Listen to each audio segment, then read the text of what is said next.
നമസ്തേ ഭദ്രേ നാരായണ. വഴിപാടുകൾക്ക് ഫലമില്ലാത്തത് പിതൃദോഷ സൂചന എന്നൊരു വിശ്വാസമുണ്ട്. പിതൃദോഷമുള്ളവർ എന്തു വഴിപാടും നേർച്ചയും പൂജയും ചെയ്താലും ഫലം ലഭിക്കില്ല. ദുഃഖങ്ങളും ദുരിതങ്ങളും ജീവിതത്തിലുടനീളം തുടരുകയും ചെയ്യും.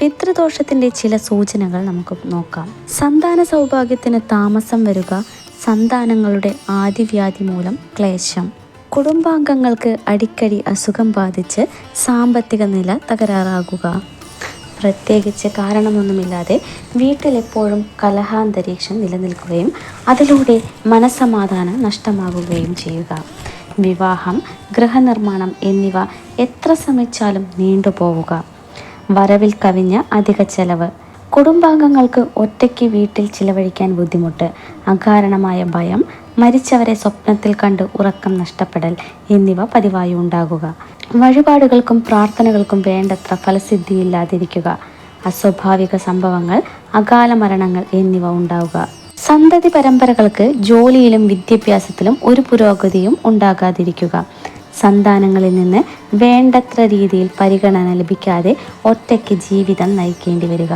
പിതൃദോഷം മാറാനായി പിതൃപൂജ, ആണ്ടുബലി തുടങ്ങിയ പ്രശ്നപരിഹാരങ്ങൾ ചെയ്യേണ്ടതാണ്. അടുത്തുള്ള മഹാദേവ ക്ഷേത്രത്തിൽ തിലകഹോമം കഴിപ്പിക്കുന്നതും നല്ലതാണ്. എല്ലാവർക്കും നല്ലൊരു ദിവസം നേരുന്നു. നമസ്തേ ഭദ്രേ നാരായണ.